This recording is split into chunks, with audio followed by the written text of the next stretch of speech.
നമുക്ക് ഹിസ്റ്ററി എങ്ങനെയാണ് സ്റ്റാർട്ട് ചെയ്യേണ്ടത് സിവിൽ സർവീസ് പ്രിപ്പറേഷന് വേണ്ടിയിട്ട് എന്ന് നോക്കാം. അപ്പോൾ ആദ്യം തന്നെ അറിഞ്ഞിരിക്കേണ്ടത് ഹിസ്റ്ററിയുടെ എങ്ങനെയാണ് ഹിസ്റ്ററി പഠിക്കേണ്ടത്. ഹിസ്റ്ററി ശരിക്കും 3 ആയിട്ട് നമുക്ക് ഡിവൈഡ് ചെയ്യാം. അതിലൊന്നാണ് ഏൻഷ്യൻറ്റ്, മിഡീവൽ, മോഡേൺ. ഇങ്ങനെയാണ് നമ്മൾ ഹിസ്റ്ററി പഠിക്കാൻ തുടങ്ങുമ്പോൾ ഹിസ്റ്ററി ശരിക്കും ഹിസ്റ്ററി എന്ന് പറയുന്നത് ഒരുപാടുണ്ട്. അപ്പോൾ ഇതെങ്ങനെയാണ് പഠിക്കേണ്ടത് എന്നുള്ളത് ഒരു ഡിവിഷൻ തരുന്നതിന് വേണ്ടിയിട്ടാണ് ഇത് പറയുന്നത്. ഏൻഷ്യൻ ഹിസ്റ്ററി എന്ന് പറയുമ്പം പ്രീ ഹിസ്റ്റോറിക്കൽ ടൈം തൊട്ട്, പ്രീ ഹിസ്റ്ററി എന്ന് പറഞ്ഞാൽ മനുഷ്യനുണ്ടായ കാലം തൊട്ട് അല്ലെങ്കിൽ ഒരുപാട് മില്യൺ ഇയേഴ്സ് തൊട്ട് അറൗണ്ട്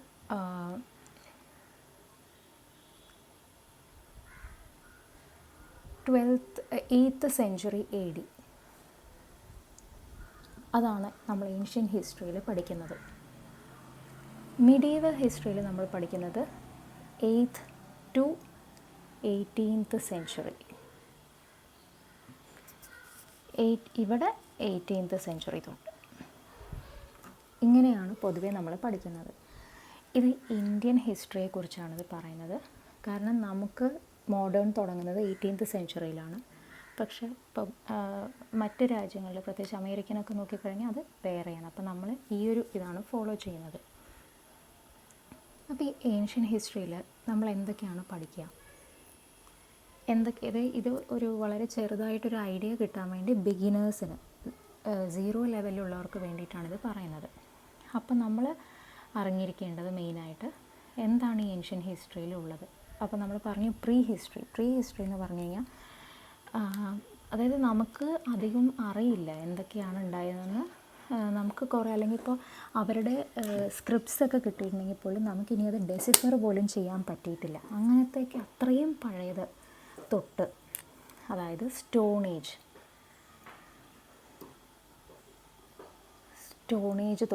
തൊട്ട് സ്റ്റോൺ ഏജ് കഴിഞ്ഞാൽ പിന്നെ സംഭവിക്കുന്നത് ഈ സ്റ്റോൺ ഏജിൽ തന്നെ 3 ടൈപ്പ് ഉണ്ട്, 3 ഡിവിഷൻസ് ഉണ്ട്. ഒന്ന് പാലിയോലിത്തിക്, മെസോലിത്തിക്, നിയോലിത്തിക്. ഇതാണ് സ്റ്റോൺ ഏജ്. ഇതിന് ശേഷം ഇത് കഴിഞ്ഞ് വരുന്നതാണ് Indus valley civilisation. Indus valley സിവിലൈസേഷന് ശേഷം വരുന്നത് പ്രീ മൗര്യൻ ടൈം എന്ന് പറയും. അല്ലെങ്കിൽ നമുക്ക് അതിനെ the age of Janapadas and Mahajanapadas എന്ന് പറയാം. ഇതൊക്കെ ആദ്യമായിട്ട് കേൾക്കുന്നവരുണ്ടാവാം. അതൊന്നും കുഴപ്പമില്ല. കാരണം നമ്മളുടെ ബിഗിനിങ് സ്റ്റേജിൽ ഇപ്പോൾ ആരാണെങ്കിലും സിവിൽ സർവീസ് പ്രിപ്പറേഷൻ തുടങ്ങുന്ന സമയത്ത് എല്ലാവർക്കും എല്ലാമൊന്നും അറിയില്ല. ഇതിപ്പോൾ ഈവൻ ജയിച്ചവർക്ക് പോലും എല്ലാമൊന്നും അറിയില്ല. അതുകൊണ്ട് നിങ്ങളിനി അയ്യോ ഇതൊക്കെ എന്താണ് എന്നോർത്ത് ടെൻഷൻ ആവണ്ട. അത് കഴിഞ്ഞ് വരുന്നത് മൗര്യൻസ് എന്ന് പറയുന്നത് ആരാ? ചന്ദ്രഗുപ്ത മൗര്യ, അശോക. അശോകയൊക്കെ മൗര്യ ഡൈനാസ്റ്റിയിൽപ്പെട്ട റൂളറാണ്. അത് കഴിഞ്ഞ് പോസ്റ്റ് മൗര്യൻസ്,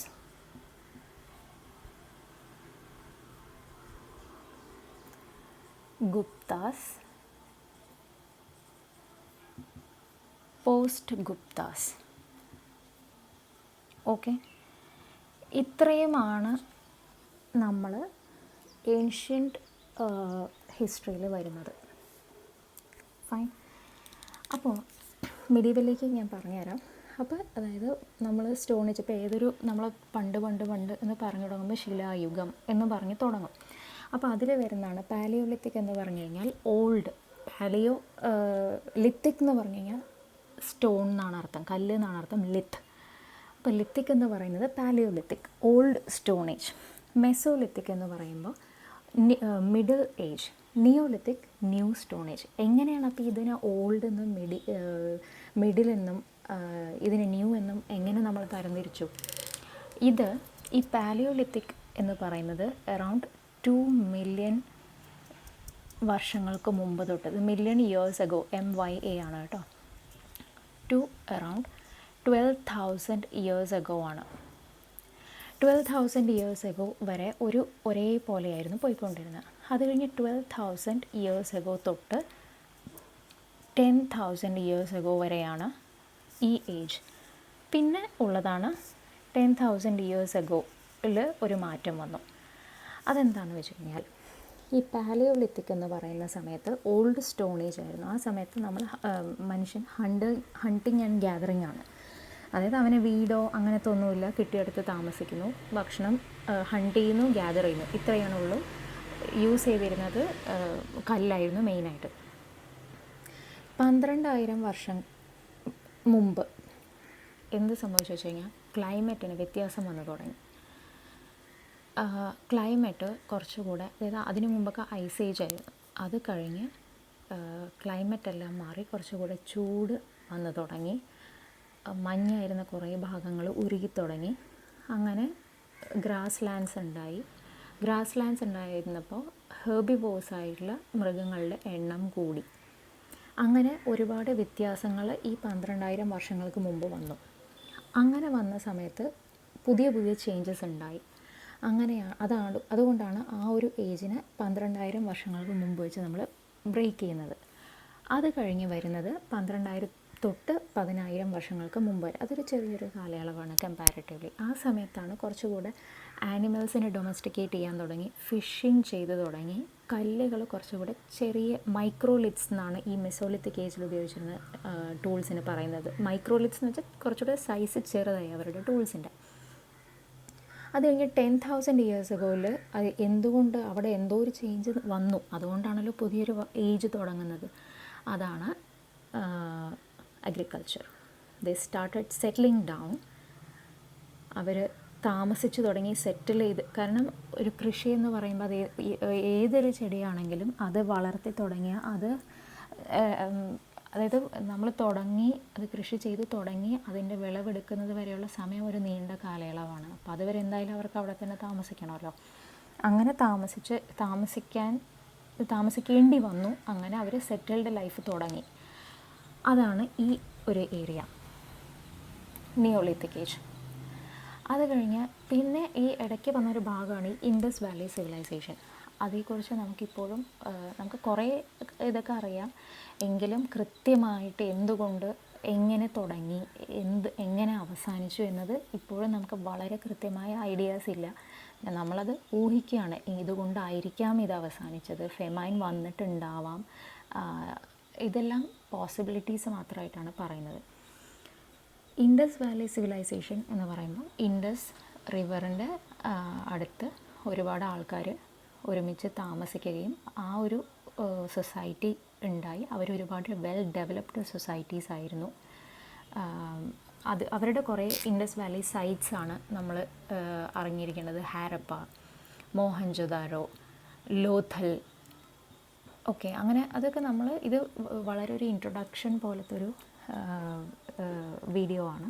വളരെ ഷോർട്ടായിട്ട് പറഞ്ഞു പോവുകയാണ്. അതായത് ഒന്നും അറിയാത്തവർക്ക് ചെറിയൊരു ഐഡിയ, ഇത് എന്താ സംഭവം എന്ന് ഒരു ഐഡിയ കിട്ടാൻ വേണ്ടി ഒരു ക്രോണോളജി പോലെ പറഞ്ഞു തരുന്നതാണ്. അപ്പോൾ ഇൻഡസ് വാലി സിവിലൈസേഷൻ പിന്നെ ഒന്നും അറിയാത്ത ആൾക്കാർക്ക് പറ്റുന്ന വേറൊരു ഇതൊക്കെ പെട്ടെന്ന് മനസ്സിലാവാൻ വേണ്ടിയിട്ട് സിനിമകളുണ്ട് ഹിസ്റ്ററി റിലേറ്റഡ്. അതായത് ഋത്തിക് റോഷൻ്റെ ഒരു മൂവി ഉണ്ട്, മോഹൻജൊദാരോ തന്നെയാണ് ആ മൂവിയുടെ പേരും.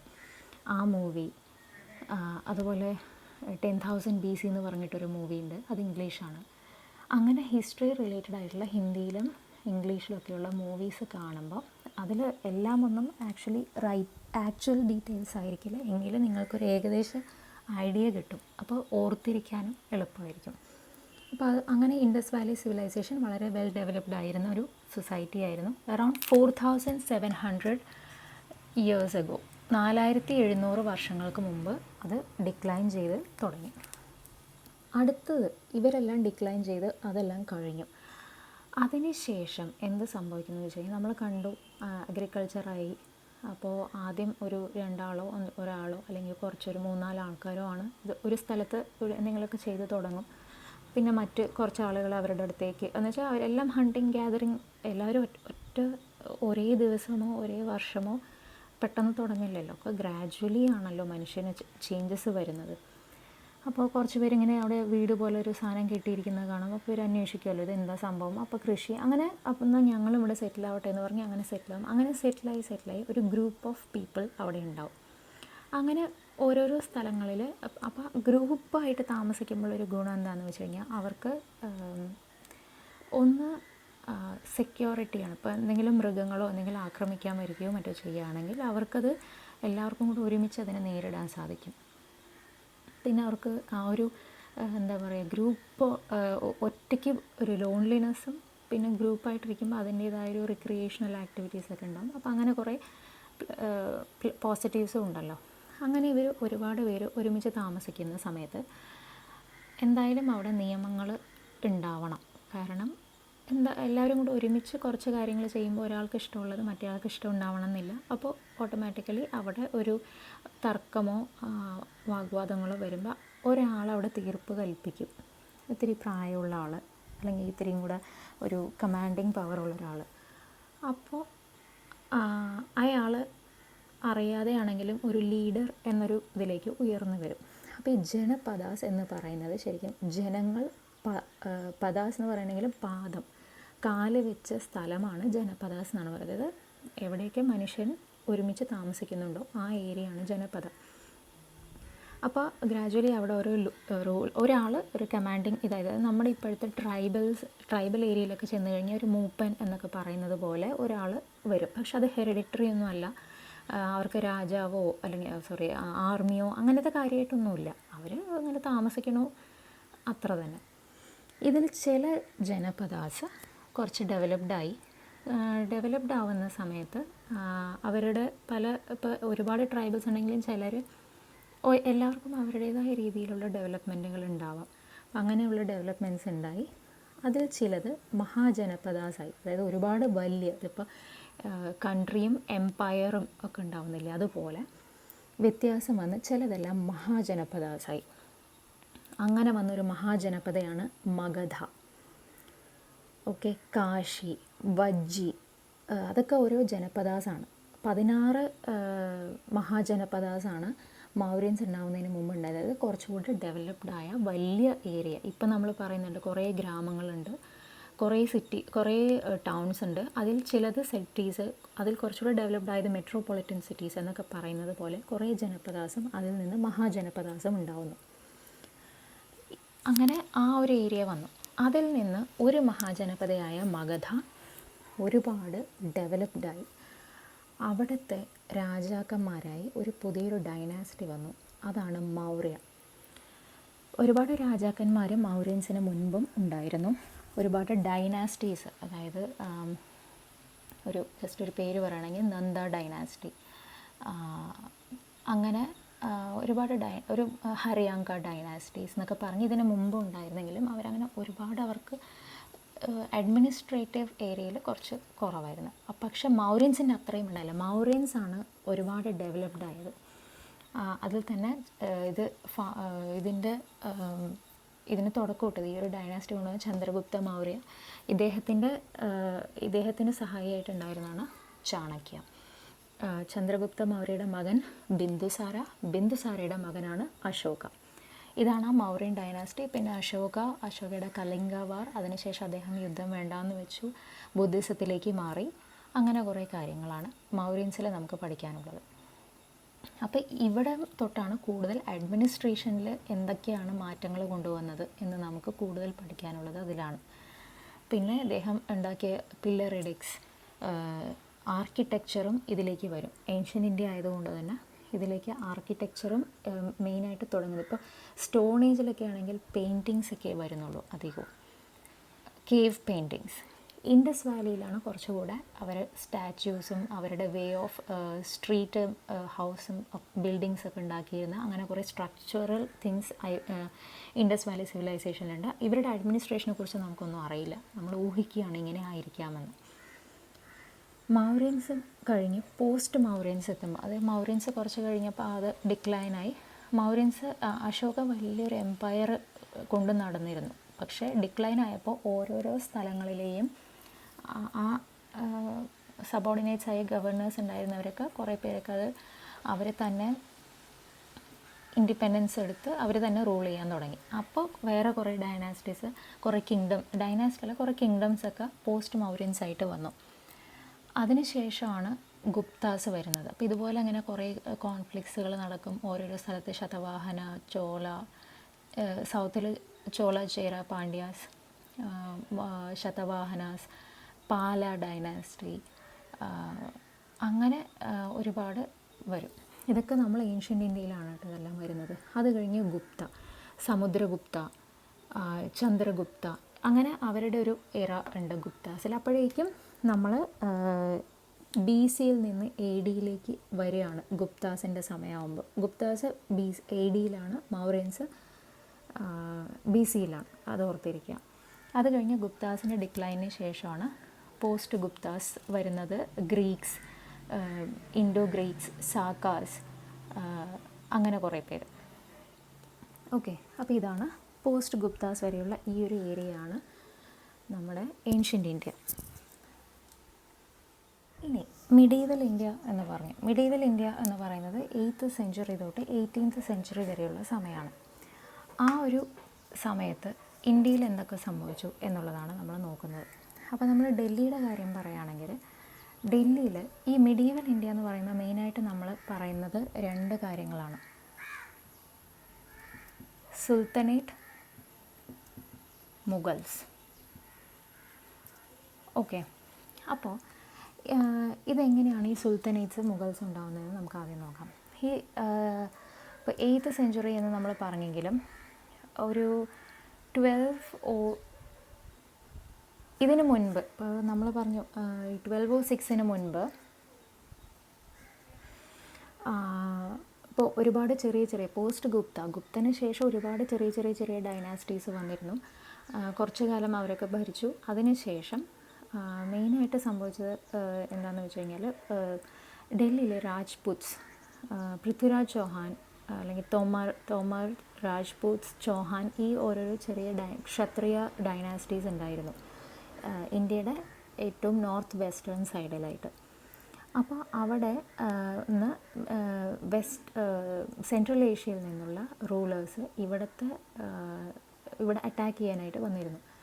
അപ്പോൾ ആ സമയത്താണ് മഹ്മൂദ് ഓഫ് ഗസ്നി, മുഹമ്മദ് ഗോറിയൊക്കെ വരുന്നത്. അപ്പോൾ ഇവരൊക്കെ വരുന്നു, അറ്റാക്ക് ചെയ്യുന്നു. ചിലരൊക്കെ ജസ്റ്റ് വരുന്നു, ഇവിടുത്തെ സാധനങ്ങളൊക്കെ എടുത്തിട്ട് കൊണ്ടുപോകുന്നു. അങ്ങനെ മുഹമ്മദ് ഓഫ് ഗോറി വന്നിട്ട് ഇവിടെ വന്ന് അറ്റാക്ക് ചെയ്തു. എന്നിട്ട് അദ്ദേഹം പോയി കഴിഞ്ഞപ്പോൾ അദ്ദേഹത്തിൻ്റെ കമാൻഡർ ഇൻ ചീഫിനെ ഇവിടുത്തെ കാര്യങ്ങളെല്ലാം ഏൽപ്പിച്ചിട്ടാണ് ആൾ പോകുന്നത്. അദ്ദേഹത്തിൻ്റെ പേരാണ് ഖുത്ബുദ്ദീൻ ഐബക്ക്. ഓക്കെ, ഇദ്ദേഹമായിരുന്നു കമാൻഡർ ഇൻ ചീഫ്. അങ്ങനെ കുറച്ച് കാലം കഴിഞ്ഞപ്പോൾ ഈ മുഹമ്മദ് ഓഫ് ഗോറി മരിച്ചു. അപ്പോൾ ഇദ്ദേഹത്തിൻ്റെ കമാൻഡറായ ഖുത്ബുദ്ദീൻ ഐബക്ക് ഇവിടുത്തെ ഈ ഒരു ഏരിയ ഇവരൊക്കെ ടർക്കിഷ് ആണ് കേട്ടോ. അപ്പോൾ ഇവർ ശരിയെന്ന് നമുക്ക് അങ്ങനെ ഇയാൾ ഇവിടെ ഭരിക്കാൻ തുടങ്ങി. അങ്ങനെ ഇയാൾ ഉണ്ടാക്കിയ ഡൈനാസ്റ്റിയാണ് സ്ലേവ് ഡൈനാസ്റ്റി, അല്ലെങ്കിൽ ഇതിന് വേറെയും പേരുണ്ട്, മാംലുക്ക് ഡൈനാസ്റ്റി എന്നും ഇതിന് പേരുണ്ട്. അങ്ങനെ ഒരു ഡൈനാസ്റ്റി ഉണ്ടാക്കി. ഈ സുൽത്തനേറ്റ് പീരീഡിൽ മെയിനായിട്ട് 5 ഡൈനാസ്റ്റീസാണ് ഉള്ളത്. ഓക്കെ, ഈ 5 ഡൈനാസ്റ്റീസ് എന്ന് പറയുന്നത്, ഒന്ന് ഈ സ്ലേവ് ഡൈനാസ്റ്റി, അത് കഴിഞ്ഞിട്ട് ഖൽജി അല്ലെങ്കിൽ ഖിൽജി ഡൈനാസ്റ്റി, പിന്നെ തുഗ്ലക്ക്, സയ്യദ്, ലോധി. ഇത്രയും ഈ 5 ഡൈനാസ്റ്റീസാണ് ഈ 1206 തൊട്ട് 1526 വരെ ഭരിച്ചിരുന്നത്. ഈ 5 ഡൈനാസ്റ്റീസാണ്. ഇതിൽ മെയിനായിട്ട് ഈ സ്ലേവ് ഡൈനാസ്റ്റിയിൽ 3 റൂളേഴ്സ് ആണ് മെയിനായിട്ട് ഉണ്ടായിരുന്നത്. ഒന്ന് ഈ ഖുത്ബുദ്ദീൻ ഐബക്ക്, അത് കഴിഞ്ഞ് വന്നത് ഇൽതുത്മിഷ്,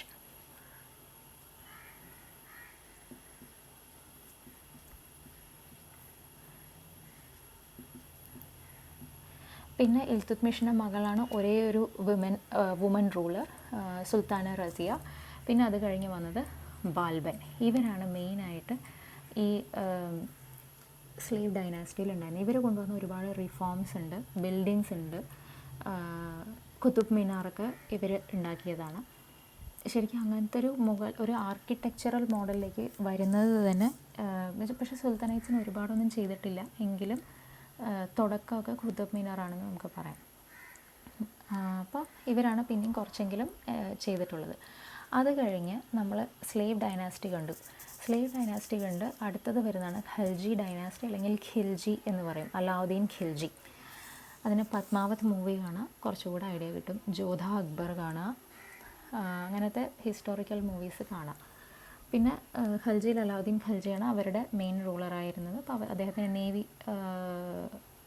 നേവിയിൽ ആർമിയൊക്കെ ഭയങ്കര പവർഫുള്ളായിരുന്നു. അങ്ങനത്തെ കുറച്ച് കാര്യങ്ങൾ. അത് കഴിഞ്ഞ് തുഗ്ലക്ക്, മുഹമ്മദ് ബിൻ തുഗ്ലക്ക് നമുക്കറിയാം, ഡൽഹി നിന്ന് ക്യാപിറ്റലൊക്കെ മാറ്റി വീണ്ടും തിരിച്ച് ഡൽഹിയിലേക്ക് കൊണ്ടുപോയി, അങ്ങനെ കുറേ കാര്യങ്ങളൊക്കെ ആൾ ചെയ്തിട്ടുണ്ട്. പിന്നെ ഈ തുഗ്ലക്ക് ഡൈനാസ്റ്റിയിൽ മുഹമ്മദ് ബിൻ തുഗ്ലക്കും ഫിറോസ് ഷാ തുഗ്ലക്ക്, ഇവർ രണ്ടുപേരാണ് മെയിനായിട്ട്. പിന്നെ സയ്യിദ് ഡൈനാസ്റ്റി, അത് കഴിഞ്ഞ് ലോധിയിൽ ഏറ്റവും ലാസ്റ്റിൽ ഇബ്രാഹിം ലോധിയാണ് അവസാനത്തെ റൂളർ. ഈ ഇബ്രാഹിം ലോധി ഒരു ബാബറുമായിട്ട് ഒരു വാർ നടത്തി. അതിൽ ബാബർ വിജയിക്കുകയും അങ്ങനെ മുഗൾ ഡൈനാസ്റ്റി ഇന്ത്യയിൽ ഉണ്ടാവുകയും ചെയ്തു. ഈ ബാബറാണ് ഗൺ പൗഡറും ക്യാനണൊക്കെ ആദ്യമായിട്ട് യൂസ് ചെയ്യുന്നത് ഇന്ത്യയിൽ. അപ്പം അങ്ങനെ ആൾ ജയിച്ചു. ഇവർ ശരിക്കും മംഗോളിയൻ, ഇവരുടെ മെറ്റേണൽ ആൻഡ് പെറ്റേണൽ എന്ന് വെച്ചാൽ അച്ഛൻ്റെ ഭാഗത്തുനിന്നും അമ്മയുടെ ഭാഗത്തുനിന്നും ഉള്ളവരൊക്കെ വലിയ വലിയ എന്താ പറയുക റൂളേഴ്സാണ്. അത് മംഗോൾ ഡൈനാസ്റ്റിയും തിമൂർ ഒക്കെ അവരുടെ തലമുറയിൽ പെട്ടതാണ് ബാബർ. ഇനി മുഗൾ രാജാക്കന്മാരിൽ ഞാൻ ഇത് പഠിക്കാൻ വേണ്ടിയിട്ട് ഒരു എളുപ്പ വഴി പറഞ്ഞു തരാം, അതായത് ഓർത്തിരിക്കാൻ. ഇപ്പോൾ ഇതിൽ ആരാണ് മുഗൾ റൂളർ, ആദ്യം വന്നു പിന്നീട് ആര് വന്നു എന്നുള്ളത് അറിയാത്തവർക്ക് വേണ്ടിയിട്ട് നമ്മൾ ഹിന്ദിയിൽ പറയുമല്ലോ ബാദ്ഷാ എന്ന് പറയും. അപ്പോൾ അതേപോലെ റൈമിംഗ് ആയിട്ട് നമ്മൾ ആക്കിയതാണ് ബാദ്ഷാ. ഓക്കെ, ഇത് ഓർക്കുക. ഇതിൽ ബി എന്ന് പറയുന്നത് ബാബർ, എച്ച് എന്ന് പറയുന്നത് ഹുമയൂൺ, എ അക്ബർ, ജഹാംഗീർ, ഷാജഹാൻ, ഔറംഗസേബ്. ഈ രണ്ട് എ നമ്മൾ കൺഫ്യൂഷൻ വരേണ്ട കാര്യമില്ല. കാരണം ഔറംഗസേബ് ആണ് ലാസ്റ്റ് പവർഫുൾ റൂളർ. ഔറംഗസേബാണ്. പിന്നെ ഔറംഗസേബിന് ശേഷമാണ് ബ്രിട്ടീഷ് കുറച്ചുകൂടെ ഒന്ന് പവർഫുള്ളായി തുടങ്ങിയത്. അതുവരെ ഇവരെല്ലാവരും വളരെ പവർഫുള്ളായിട്ടുള്ള ആൾക്കാരാണ്. ജഹാംഗീർ ഉള്ള സമയത്താണ് ബ്രിട്ടീഷ് ഈസ്റ്റ് ഇന്ത്യ കമ്പനിയൊക്കെ വരുന്നത്. പക്ഷേ ജഹാംഗീർ, ഷാജഹാൻ, ഔറംഗസേബ് വളരെ പവർഫുള്ളായതുകൊണ്ട് അവർക്കൊന്നും ചെയ്യാൻ പറ്റാതെ അവരങ്ങനെ ട്രേഡേഴ്സായിട്ട് ഒതുങ്ങിക്കൂടി കഴിയുകയായിരുന്നു. അത് കഴിഞ്ഞ് ഔറംഗസേബിന് ശേഷം വന്നവർ കുറച്ച് വീക്കായതുകൊണ്ട് ബ്രിട്ടീഷ് മാക്സിമം അത് യൂസ് ചെയ്തു. അപ്പോൾ ഇതാണ് ഓക്കെ, ബാബർ, ഹുമയൂൺ, അക്ബർ, ജഹാംഗീർ, ഷാജഹാൻ, ഔറംഗസേബ്. ഇതാണ് ഓർഡർ. അപ്പം പിന്നെ ഇതുവരെയാണ് 18th സെഞ്ച്വറി. നമ്മൾ മെഡീവൽ ഇന്ത്യ എന്ന് പറയുമ്പോൾ മെയിനായിട്ട് ഈ സുൽത്താനേറ്റ്സും മുഗൾസുമാണ്. ഇനി ഈ സുൽത്താനേറ്റ്സും മുഗൾസും എവിടെയുള്ളതാണ്? നോർത്ത് ഇന്ത്യയിലുള്ള കാര്യമാണ് നമ്മൾ പറയുന്നത്. പക്ഷേ ആ സമയത്ത് സൗത്ത് ഇന്ത്യയിൽ എന്താ സംഭവിച്ചുകൊണ്ടിരിക്കുന്നത്? സൗത്ത് ഇന്ത്യയിൽ ആ സമയത്തുള്ളതാണ് ചോള, 9th സെഞ്ച്വറിയിൽ. ഓക്കെ, പിന്നെ വിജയനഗര,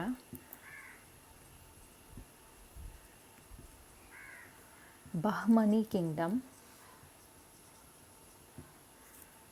വെസ്റ്റ് ഇന്ത്യയുടെ വെസ്റ്റേൺ സൈഡിൽ മറാഠാസ്. ഓക്കെ, സൗത്തും വെസ്റ്റിലും ഉണ്ടായിരുന്നു. ഇപ്പോൾ സുൽത്താനേറ്റ്സ്, മുഗൾസ്, പിന്നെ അതുപോലെ ഡെക്കൻ സൽത്തനേറ്റ് എന്നാണ് ബഹ്മണി കിങ്ഡത്തിന് നമ്മൾ പറയുമായിരുന്നത്. അപ്പോൾ ഇത്രയാണ് മിഡീവൽ ഏജിൽ നടക്കുന്നത്. മോഡേൺ എന്ന് പറയുമ്പോൾ മെയിനായിട്ട് ബ്രിട്ടീഷ് റൂൾ ടിൽ ഇൻഡിപെൻഡൻസ്. അതായത് ഇന്ത്യൻ നാഷണൽ മൂവ്മെൻറ്റ് എന്ന് പറയുന്ന ഒരു ടോപ്പിക്ക് തന്നെ നമുക്കുണ്ട്. ആ ഇന്ത്യൻ നാഷണൽ മൂവ്മെൻറ്റ് അതിന് മുൻപ് അതിലേക്ക് നയിച്ച കാര്യങ്ങൾ, അതായത് ബ്രിട്ടീഷേഴ്സ് തുടങ്ങി. ഇപ്പോൾ 1600 അവർ വന്നു, 1765 പിന്നെ അവർ നടത്തിയ ബാറ്റിൽസ്, അവർ ആരൊക്കെയായിട്ട് വാർ നടത്തി, ബ്രിട്ടീഷേഴ്സ് വന്ന് ആദ്യം ചെയ്തത് എന്താണെന്ന് വെച്ച് കഴിഞ്ഞാൽ, നോക്കിയപ്പോൾ അവിടെ ഓൾറെഡി മറ്റ് യൂറോപ്യൻ പവേഴ്സ് അവിടെ ഉണ്ടായിരുന്നു. ഡച്ച്, അല്ല സോറി പോർച്ചുഗീസ് ഉണ്ടായിരുന്നു. അപ്പോൾ ഇവർ ആദ്യമേ തന്നെ പുറത്തുള്ളവരെയൊക്കെ ആദ്യം യുദ്ധം ചെയ്തും ഓരോന്നൊക്കെ ചെയ്ത് അവരെ പുറത്താക്കി. അത് കഴിഞ്ഞിട്ട് ഇന്ത്യൻ റൂളേഴ്സുമായിട്ട് ഫൈറ്റ് ചെയ്തു. അങ്ങനെ ഓരോരോ ഏരിയാസ് ഇവരെന്തിനു ചെയ്തെന്ന് വെച്ചാൽ ഇവർ ശരിക്കും ട്രേഡേഴ്സായിട്ട് വന്നു. പക്ഷേ ഇവർക്ക് അതായത് ലാഭം കൂടുതൽ കിട്ടുന്നതിന് ഒരുപാട് തടസ്സങ്ങളുണ്ടായിരുന്നു. അപ്പോൾ ഇവർ വിചാരിച്ചത് ഓക്കെ, അപ്പം ഞങ്ങൾ തന്നെ ഭരിക്കുകയാണെങ്കിൽ പിന്നെ നമുക്ക് ഈ ഡ്യൂട്ടിയൊന്നും കൊടുക്കേണ്ട കാര്യമില്ലല്ലോ. അങ്ങനെയാണ് ഇവർ ഈ അഡ്മിനിസ്ട്രേഷൻ എന്നതിലുപരി ഓരോരോ സ്ഥലങ്ങൾ കീഴടക്കുക എന്നുള്ളതിലേക്ക് വരുന്നത്. ഇത് വേറൊരു ഈസ്റ്റ് ഇന്ത്യ കമ്പനി എന്ന് പറയുന്ന ജസ്റ്റ് ഒരു കമ്പനിയാണ്.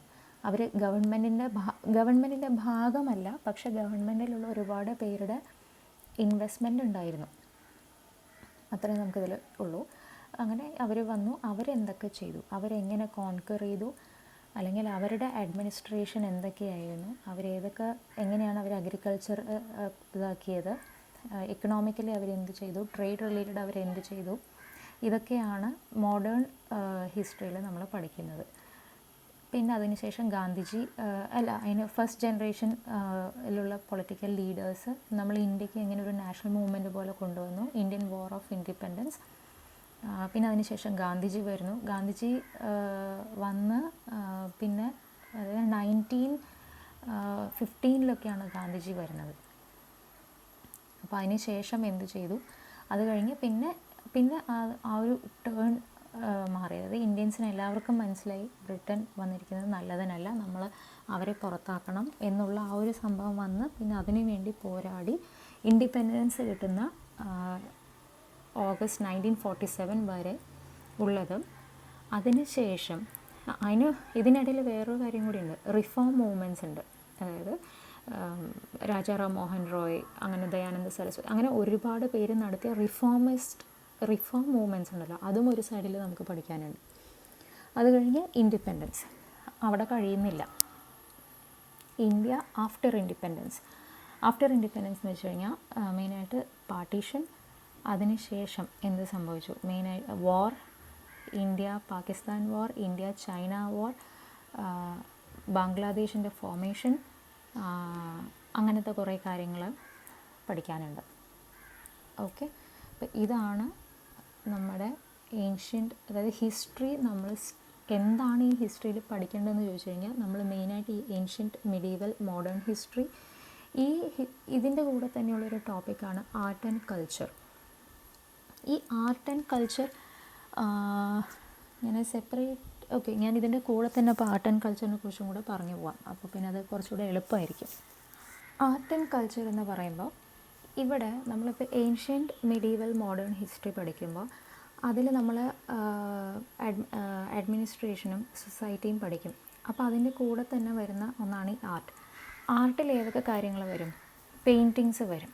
അപ്പോൾ നമ്മൾ ഏർലി ഹിസ്റ്ററിയിൽ തന്നെയുണ്ട് കേവ് പെയിൻറ്റിങ്സ്, ഭീംബേദ്ക, അങ്ങനത്തെ കുറേ കാര്യങ്ങൾ.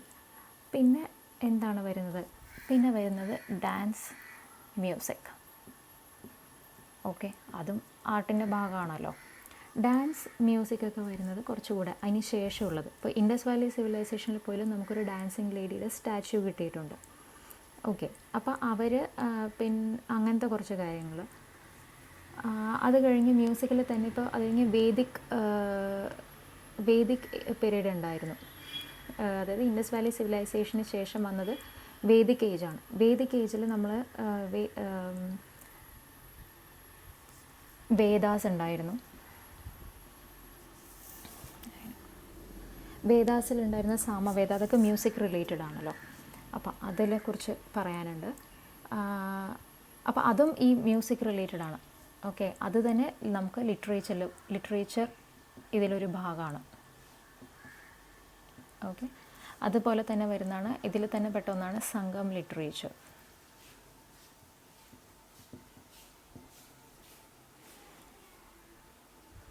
പിന്നെ ഉള്ളത് ആർക്കിടെക്ചർ. അതായത് ഇപ്പോൾ അശോക പില്ലേഴ്സും സ്തൂപ്പാസും പണിതു. ബുദ്ധിസം, ജൈനിസം വന്നു, അവർക്ക് വേണ്ടിയും ബുദ്ധിസ്റ്റ് വിഹാരാസ്, ചേത്യാസ് ഒക്കെ ഉണ്ടാക്കി, ആർക്കിടെക്ചർ അങ്ങനെയൊക്കെ ഉണ്ടാക്കി. അത് കഴിഞ്ഞ് വരുന്നത് ആണ് അപ്പോൾ അവരുടെ സമയത്തുള്ള അത് കഴിഞ്ഞ് സുൽത്തനേറ്റ്സ് പീരീഡ് വന്നപ്പോൾ നമ്മൾ പറഞ്ഞു എന്ത്, സുൽത്തനേറ്റ്സിൽ വന്നപ്പോൾ കുത്തുബ് മിനാർ പറഞ്ഞു, അതുപോലെ ഫോർട്ട്സും കാര്യങ്ങളും വന്നു. അത് കഴിഞ്ഞ് മുഗൾസ് വന്നപ്പോൾ പിന്നെ അറിയാൽ പിന്നെ ആ ആർക്കിടെക്ചറിൻ്റെയൊക്കെ ഒരു സുവർണ്ണകാലമാണ് അതിന് ശേഷം വരുന്നത്. അതുപോലെ ജഹാംഗീർ പെയിൻറ്റിങ്ങിൽ കുറച്ചുകൂടെ ഇൻട്രസ്റ്റ് എടുത്തിരുന്ന ആളായിരുന്നു. അപ്പോൾ അതുമായി ബന്ധപ്പെട്ട കാര്യങ്ങൾ. പിന്നെ ഉറുദു ലാംഗ്വേജ് വന്നു.